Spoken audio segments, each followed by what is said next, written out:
السلام علیکم ویورز، میرا نام عطاء الرحمن اور آپ دیکھ رہے ہیں عطاء بخاری یوٹیوب چینل۔ قرآن کریم کی مسلسل ایکسپوزیشن کے سلسلہ میں آج ہم سورہ الانعام کی آیت نمبر 111 نمبر آیت کی وضاحت کریں گے، لیکن سابقہ آیت کا ایک ریکیپ، کیونکہ ان کا تعلق آپس میں جڑا ہوا ہے۔ 109 نمبر کی آیت میں یہ کہا گیا کہ مشرکین نے اللہ کی پختہ قسمیں کھائیں، سخت قسمیں کھائیں کہ اگر ان کے پاس کوئی نشانی یعنی معجزہ آ جائے تو یقیناً وہ ضرور ایمان لے آئیں گے۔ اس کے جواب میں رسول کی زبان سے یہ کہلوایا کہ اے رسول کہہ دو، سب نشانیاں یعنی معجزات وہ تو صرف اللہ کے پاس ہے، اور اے مسلمانوں تمہیں کیسے سمجھایا جائے کہ اگر نشانیاں آ بھی جائیں تب بھی یہ ایمان نہیں لائیں گے۔ اب یہ اصولی بات کر دی گئی کہ نزول قرآن کے بعد کسی کو بھی کوئی فزیکل نشانی نہیں دکھائی جائے گی۔ کائنات کی نشانیاں تو ہر آن جاری ہیں، یعنی وہ نشانیاں جو مانگ رہے تھے، جیسے موسیٰ علیہ السلام سے ریلیٹڈ، جیسے ابراہیم علیہ السلام سے ریلیٹڈ، عیسیٰ علیہ السلام سے ریلیٹڈ، اس طرح کی جو فزیکل نشانیاں اب نہیں دکھائی جائیں گی۔ یہ چیز سمجھ لیں کہ نشانیاں دو طرح کی ہیں۔ ایک تو اللہ نے کہا ہے کہ انسان کے انفس میں نشانیاں ہم نے رکھی ہیں، اور ایک آفاق میں نشانیاں رکھی۔ یہ دونوں نشانیاں قیامت تک چلتی رہیں گی، اس کے بعد بھی ڈیفینیٹلی۔ تو کہتا ہے کہ ہم نے انفس اور آفاق میں نشانیاں رکھ دی ہیں۔ اب انسانوں کے اندر آپ یہ دیکھیں نشانیاں، برین کام کر رہا ہے، سوچ رہا ہے، سمجھ رہا ہے، باقی جسم کے جتنے بھی اعضاء ہیں ان کو آرڈر دے رہا ہے، اسی طرح دل دھڑک رہا ہے، اسی طرح خون گردش کر رہا ہے، اسی طرح نظام انظام اپنا کام کر رہا ہے۔ تو یہ جتنے بھی انسان کے اندر نظام ہے خود کار کام کر رہے ہیں، سانس آ رہا ہے، سانس جا رہا ہے، خود کار طریقے سے، ہمیں کوئی ارادہ بھی نہیں کرنا پڑتا۔ تو کہتا ہے یہ اللہ کی نشانیاں ہیں۔ یہ تو میں بڑا مختصر آپ کو بتا رہا ہوں، ورنہ ایک آنکھ، اس کے اوپر آپ غور کریں، اس کے کتنے لینز ہیں، یہ کیسے دیکھتی ہے، کانوں تک ہماری آواز کیسے جاتی ہے، یعنی میں بول رہا ہوں آپ تک آواز پہنچ رہی ہے، اس کا کتنا کمپلیکیٹڈ سسٹم ہے کہ آواز کی لہروں سے، ہوا کی لہروں سے آواز کانوں تک پہنچتی ہے، کانوں کے پردوں تک پہنچتی ہے، وہ آگے پھر برین کو جاتی ہے، برین اس سگنل کو سمجھتا ہے، اس کے مطابق ہم ریئیکٹ کرتے ہیں۔ تو اس طرح انسان کے اندر کتنی نشانیاں ہیں، پورا جو انسان ہے اپنی ذات میں ایک نشانی ہے۔ یہ 5.5-6 فٹ کا جو انسان ہے پوری ایک نشانی ہے اللہ کی۔ ایسے ہی وہ تو یہ کہتا ہے کہ پہاڑوں کو دیکھو، ان کے سرخ سفید سیاہ دھاریاں جو ہیں، تو کہتا ہے یہ کیسے بن گئی، کبھی غور کرو۔ بارش جو سمندروں سے، سورج کی گرمی سے جو بھاپ اٹھتی ہے، اس سے جو بادل بنتے ہیں، پھر ہوائیں ان بادل کو لے کے چلتی ہے، اس سے بارش برستی ہے، کہتے ہیں یہ اللہ کی نشانی ہے، ان کے اوپر غور کرو۔ اس سے مردہ زمین زندہ ہوتی ہے، اس سے پھل پھول اور پودے پیدا ہوتے ہیں، کہتا ہے نشانیاں ہی ہیں۔ تو انفس کے اندر نشانیاں بھی ہیں، اور آفاق یعنی پوری کائنات کے اندر بھی نشانیاں ہیں۔ تو جب انسانی شعور اپنی پختگی پر پہنچا تو اس وقت آخری نبی کو بھیجا گیا، آخری کتاب دی گئی، وحی کا سلسلہ بند کر دیا گیا، اور وہ جو فزیکلی نشانیاں تھیں ان کا سلسلہ بھی بند کر دیا گیا۔ اب کہا گیا کہ یہ جو قرآن ہے اس کی ہر آیت جو ہے وہ نشانی ہے، کیونکہ آیت کے معنی نشانی، جس کو ہم معجزہ بولتے ہیں۔ تو اب ان نشانیوں کو سمجھو اور ایمان لے کر آؤ، اور اس کے مطابق اپنی زندگی گزارو، تم کامیاب ہو جاؤ گے۔ ان کا یہ جو کہنا تھا مشرکین کا کہ ہمیں کوئی معجزات دکھا دو تو ہم ایمان لے آئیں گے، تو قرآن نے اس لیے بالکل انکار کر دی۔ اللہ نے ان کی تردید کر دی، ان کا رد کر دیا، انکار کر دیا، اور یہ نہیں کہ صرف یہیں پہ، آگے بھی ہم آئیں گے نا جب وہ قرآن کے ان مقامات کے اوپر، تو آپ دیکھیں گے کہ بڑی سختی سے اللہ نے تردید کی ہے کہ کوئی اس طرح کا معجزہ، فزیکلی نشانی جو تم مانگ رہے ہو وہ نہیں ہوگا، جو عام طور پر ہمارے دماغوں میں ہے انبیاء کے جو معجزہ، اب نہیں ہوں گے وہ رسول کے دور میں نہیں ہوئے، آخری نبی ان کے دور میں بھی نہیں ظاہر کیے گئے،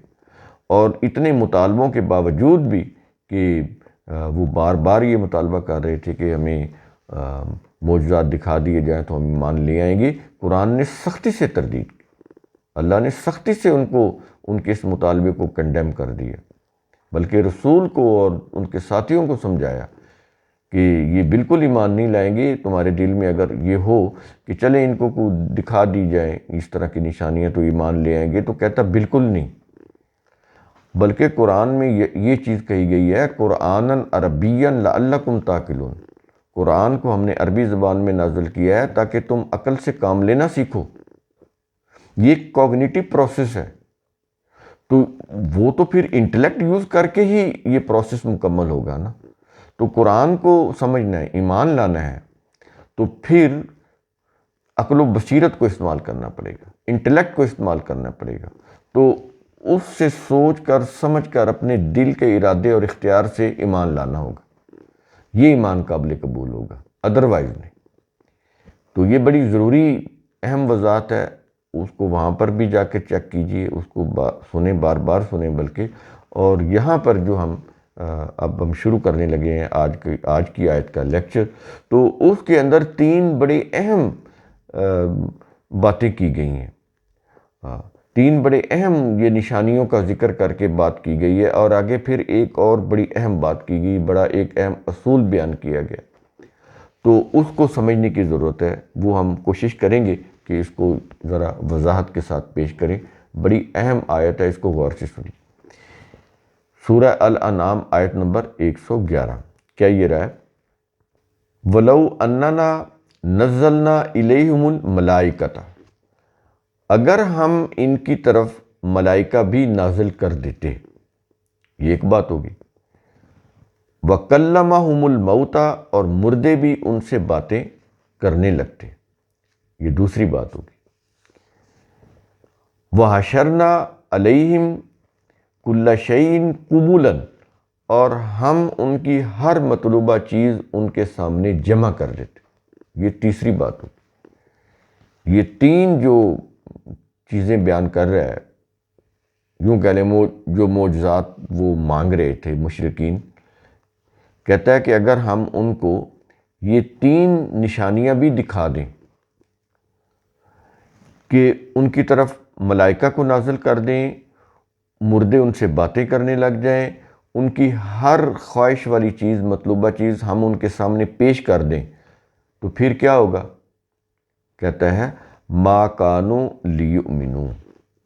تب بھی وہ ایسے نہ تھے کہ ایمان لے آتے۔ اندازہ لگا، پیچھے کہا گیا نا کہ اگر ہم یہ نشانیاں اے مسلمانوں تمہیں کیسے سمجھایا جائے کہ اگر ان کو یہ نشانیاں دکھا بھی دی جائیں تب بھی یہ ایمان نہیں لائیں گے۔ اس آیت میں بھی وہی بات کی جا رہی ہے، لیکن ذرا ایک مختلف انداز سے کہہ رہا ہے کہ یہ تینوں چیزیں ہم کر بھی دیں، پیش کر بھی دیں، تب بھی یہ ایسے نہیں ہے کہ ایمان لے آتے۔ تو جب انہوں نے ایمان لانا ہی نہیں، یہ سب کچھ کرنے کے باوجود بھی انہوں نے ایمان لانا ہی نہیں، تو ہم کیوں ایسا کام کریں؟ پھر قرآن کو سمجھنا ہے نا، اس کے لیے تو ان نشانیوں کی ضرورت ہی نہیں ہے۔ فار ایگزامپل، آپ نے کیمسٹری کا پیپر دینا ہے، مثال کے طور پر کیمسٹری کا پیپر دینا ہے، تو اس کے لیے تو اردو ادب سیکھنے کی ضرورت ہی نہیں ہے۔ سمجھ آ رہی ہے یہ چیز؟ قرآن سیکھنا ہے نا، تو اس کے لیے تو عقل و فکر کا استعمال کرنا ہے، سوچنا ہے، سمجھنا ہے، تدبر کرنا ہے، انٹلیکٹ یوز کرنا ہے، یہ کوگنیٹو پروسیس ہے، اس سے قرآن سمجھ آئے گا، اس سے پھر تم ایمان لا سکتے ہو۔ ایمان بھی تو اسی صورت میں لا سکتا ہے نا انسان، جب اس کو پتہ ہو کہ اللہ نے کہا کیا ہے، ورنہ اس نے کس چیز کے اوپر ایمان لانا ہے؟ تو جو اس نے اپنی قرآن کے اندر جو احکام دیے ہیں، تو جب ان کو سمجھیں گے، ان حقائق کے اوپر غور و فکر کریں گے، تو تبھی ہم ایمان لا سکتے ہیں۔ تو وہ تو اس کے لیے تو عقل و بصیرت کا استعمال چاہیے۔ معجزات میں تو عقل و بصیرت ہوتی ہی نہیں، اس میں تو آپ ایک کام کر دیتے ہیں، یعنی کوئی کام ہو جاتا ہے جو لوگوں کی عقل کے بالکل الٹ ہوتا ہے، خلاف ہوتا ہے۔ کہا یہ جا رہا ہے کہ اگر ہم ایسی کوئی چیز کر دیں، یہ تو پہلے کہہ رہے ہیں کہ رسول جادو کرتا ہے، جادوگر ہے، تو یہ کل کو یہ کہہ دیں گے یہ تو رسول نے جادو کر کے ہمیں یہ چیز کر کے دکھا دی، تو ہم تو نہیں مانتے۔ اس لیے اللہ یہ کہہ رہا ہے کہ انہوں نے صحیح بات کے اوپر آنا ہی نہیں، یہ جہالت میں مبتلا ہے، یہ جہالت سے کام لے رہے ہیں، عقل و فکر سے کام نہیں لے رہے، اس لیے ہم یہ کام نہیں کریں گے۔ ہماری مشیت جو ہے وہ یہی ہے کہ یہ جو قرآن کے جو عقلی دلائل ہیں ان کو اپنی عقل و فکر کی روح سے سمجھیں اور ایمان لیں، اگر یہ ایمان لانا چاہتے ہیں۔ اس لیے کہہ رہا ہے کہ اگر یہ سب کچھ کر بھی دیا جائے تو تب بھی وہ ایسے نہ تھے کہ ایمان لے آتے، اور آج بھی یہی ہے۔ آج آپ دیکھ لینا کہ سارا کاروبار معجزات کرامات کے اوپر چل رہا ہے، یعنی جس چیز کو قرآن نے کنڈیم کیا انہی چیزوں کے اوپر، معجزات کرامات کے اوپر ان کا سارا مذہب کا دار و مدار ہے۔ ان کے جتنے بھی بزرگان، ان کی کرامتیں اور انبیاء کے معجزات، کتابیں بھری پڑی، اور ان میں وہ چیزیں جو قرآن میں ہیں وہ تو بڑی تھوڑی ہیں، جو انہوں نے خود بنائی ہیں وہ ڈومیننٹ ہیں، وہ بہت زیادہ ہیں اور انتہائی جھوٹی ہیں۔ تو انہی کی روح سے وہ پھر ان کی فضیلتیں ہیں، ان کے مناقب ہیں، وہ بیان ہو رہے ہیں، جلسے، جلوس، جھنڈیاں، نعرے، یہ چیزیں ہو رہی ہیں، قوم کو اس میں مست رکھا ہوا ہے۔ آگے ایک اہم چیز کہہ یہ رہا ہے، یہ بڑا اہم پوائنٹ، اس کو غور سے سمجھیے گا۔ کہتا ہے کہ الا ان یشاء اللہ، مگر یہ کہ اللہ چاہتا تو یہ ایمان لے آتے۔ اب اللہ اگر زبردستی چاہتا کہ ان کو ایسا بنا دیتا کہ یہ پیدائشی مومن ہوتے، یا ان کا ذہن ایسا کر دیتا کہ یہ فوراً ایمان قبول کر لیتے بغیر عقل و فکر کے استعمال کے، بغیر سوچے سمجھے، تو اللہ تو قادر ہے، کر سکتا ہے نا یہ، لیکن وہ کہتا ہے ہم نہیں کریں گے، کیونکہ ہم زبردستی کسی کو دین کے اوپر نہیں چلاتے۔ لا اکراہ فی الدین، دین میں جبر ہے ہی نہیں، یہ ہمارا قانون ہے، تو ہم کیوں ان کو جبری طور پر کوئی چیزیں دکھا کے تو ان کو عاجز کر کے ان کو ایمان قبول کرائیں۔ یہ اپنی عقل و فکر سے قرآن کے جو حقائق ہیں ان کو سمجھیں اور ایمان لیں، وہ یہ تو کرنے کے لیے تیار نہیں ہے، اور یہ کہہ رہے ہیں کہ وہ ہمیں فزیکل نشانیاں دکھاؤ۔ تو فزیکلی نشانیاں دیکھنی ہے تو وہ تو کائنات میں بکھری پڑی ہیں، خود ان کے اپنے یعنی اپنے جسم کے اندر، اپنے انفس میں نشانیاں ہیں، انفس اور آفاق میں جو ہم نے نشانیاں رکھی ہیں، تو ان کے اوپر غور کر کے ایمان لیں، ان کے اوپر بھی نہیں کر رہے۔ اپنی یہ جو کتنا انسان 5.5 فٹ، 6 فٹ، 6.25 فٹ کا جو انسان ہے، اس کے اوپر ہی غور کر لیں، وہ اس کے اوپر بھی غور کرنے کے لیے تیار نہیں ہے۔ کائنات کی چیزوں کے اوپر غور کریں، اس کے لیے بھی تیار نہیں ہے، بس وہ مانگ رہے ہیں کہ چیزیں وہ ہو جائیں، وہ نہیں ہوں گی، انکار کر دیا گیا۔ آگے بھی قرآن کی آیات آئیں گی، بار بار انکار کیا جا رہا ہے کہ ایسا کچھ نہیں ہوگا۔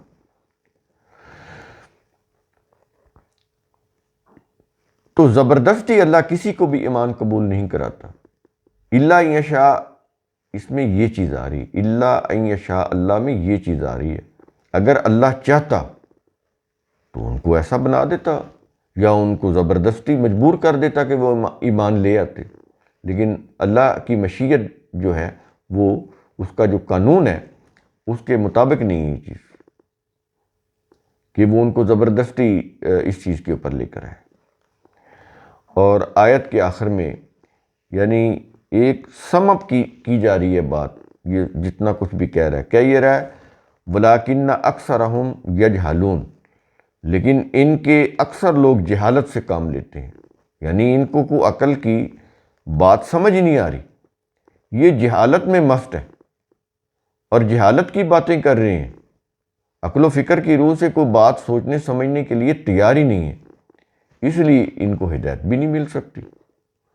اس لیے ان کو اگر کوئی چیزیں دکھا بھی جائیں، دی جائیں، تو یہ ایمان نہیں لائیں گے. بڑی اہم آیت. تو اس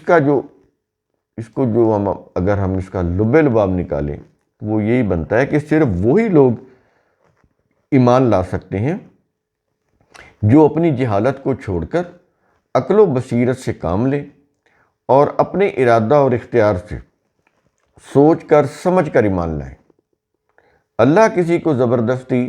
ایمان قبول نہیں کراتا. تو قرآن کریم کا اصول ثم تفکروا، اس کی روح سے آپ خود بھی سوچا کریں، سمجھا کریں، غور و فکر کیا کریں. شکریہ.